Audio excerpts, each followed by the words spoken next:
Welcome back. Hey, I'm so excited. Okay, I had a gal order something off my Ko-fi site this morning, and I always try and, if I can, deliver that day. So I ran into town to go to the post office,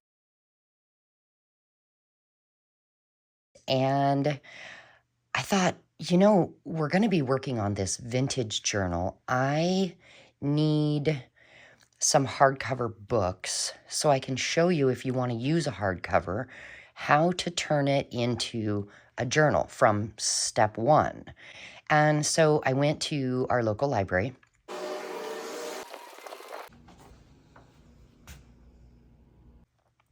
and I got some free books. I did want to tell you, if your local library does not have a free book section, you can go online to www.littlefreelibrary.org. Click on the maps, type in where you are located, and it's going to show you all these little free libraries. It's take a book, give a book.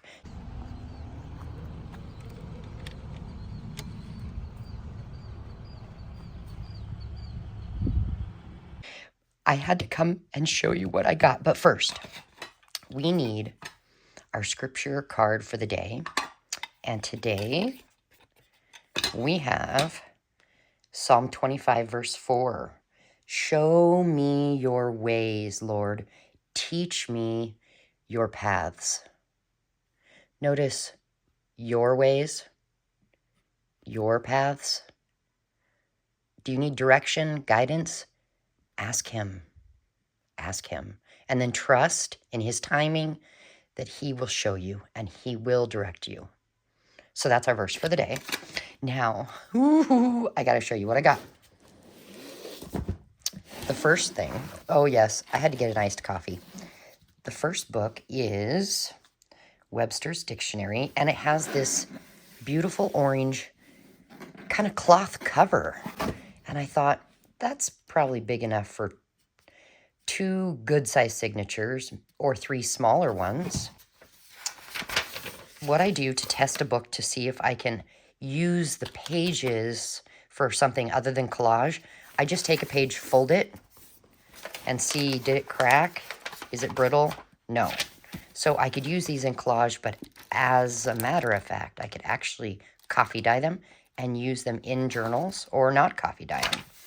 So there's one. And what size book to get? I've got a piece of printer paper here that somebody dyed blue for me. Maybe blueberries, I don't know. And I'm folding it in half, and I know that this is the size that I want my journal. So I need the book to be a little bit bigger so that the page is set inside. So this one would work with that other one. Yes. Now this one here, you can tell it's some sort of a dictionary, right? There's even little illustrations.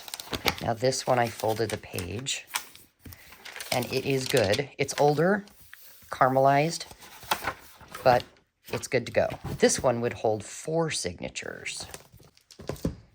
And then I grabbed this just because I liked the size. It's a little wider than normal. This would be good to put some of the pages in a sewing journal. It's short chick. Anyway, and then I found this. Oh, it has some beautiful illustrations. So I can cut these out, make journal cards and things out of them. And then this one, it is a kind of like a fabric as well. Will this fit in there? No. So I would have to, if I wanted to use this one, I'd have to trim the pages down a little bit. This one, yeah, it says murder. I'm not going to use, I'd have to cover that, but I love the gray. So that'll make a great journal. Now, the pages in here, since this book is about murder of my aunt, Taste Her Honey, what I will do is I will use this as a glue book. Basically, when I'm gluing things down, I will do it on these pages and then throw these pages out into the recycle. And that is going to be a perfect size as well. But again, I kind of liked the cover and some of these pages. Oh, that's the back. An autobiography. What you're going to want to do is open it up. And this first page is usually attached here. So I always try and either rip it off. Now it's going to come with this, usually this second page is stuck as well. If you can't seem to rip it, grab your knife and gently go down the page and see if that helps. There we go. Because I want to keep at least this front page here. I might use it for something else.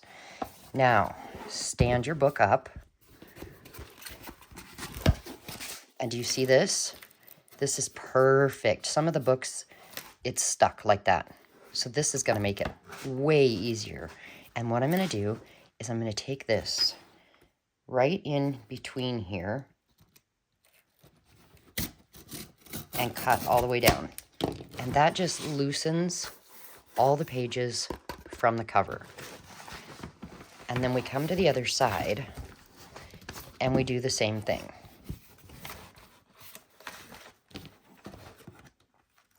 And we're gutting a book.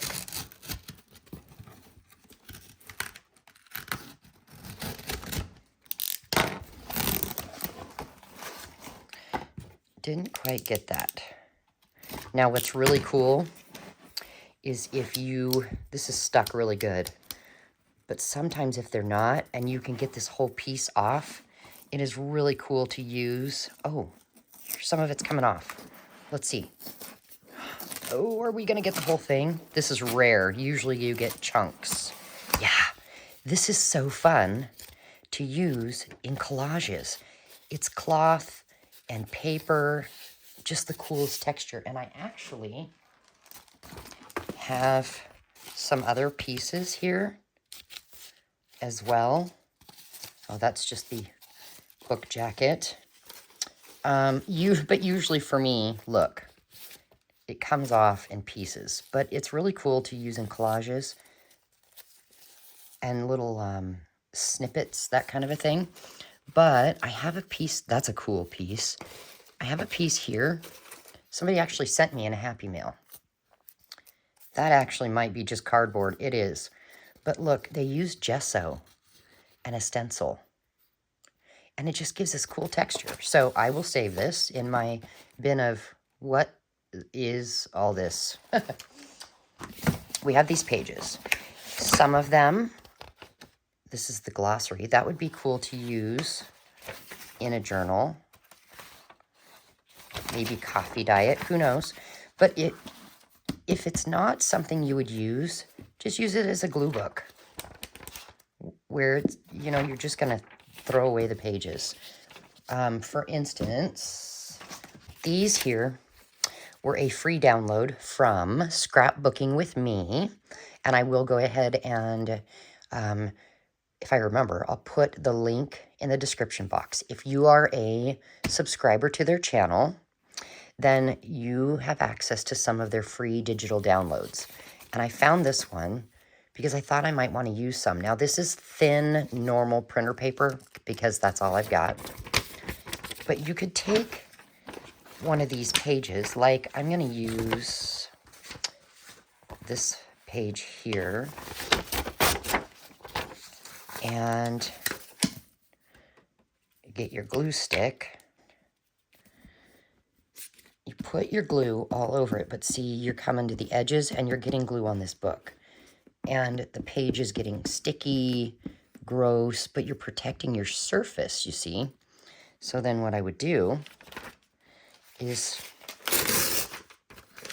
now recycle this one.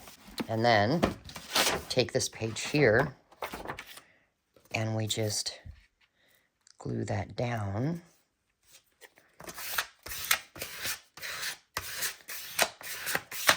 And then when the glue dries, you just cut around it, maybe ink the edges, and that is a perfect journaling card. Sometimes it is worth getting a book that you don't necessarily like the pages. But now we've got something that we could turn into our cover. And would this fit in? It does. Just barely. I mean, oh boy, just barely. I'm collecting this drawer of things that I might use in the vintage journal. Let me just see if I have access to that. Let's see. I do. Okay. Because I think I decided that this was going to be my journal cover. The front of the journal. Let's see if this would even work. Actually, it would. Oh. Okay, so I might use this. But is the orange too much? It doesn't really go.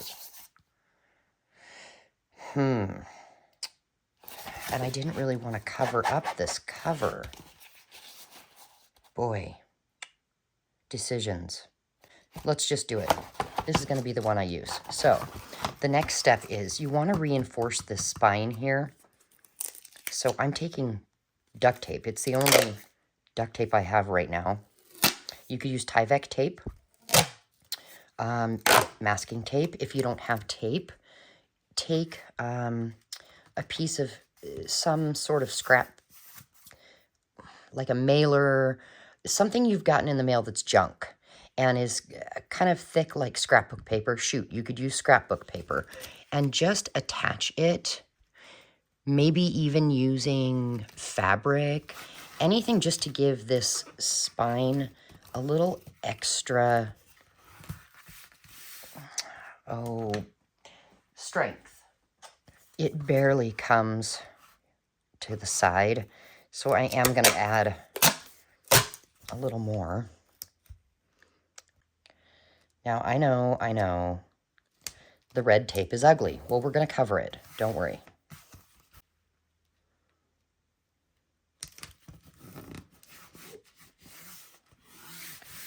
There we go. We have the beginnings of our journal cover. I'm going to want to cover this in something later, and I'm not sure what. So we'll stop here for now, and I will be back, and we'll go farther with our cover. So go find yourself something to use as your cover for your vintage journal, and I'll see you later. Could I ask you a favor, though, before we go? Could you just click like on this video? That would be amazing. Thank you, thank you, thank you.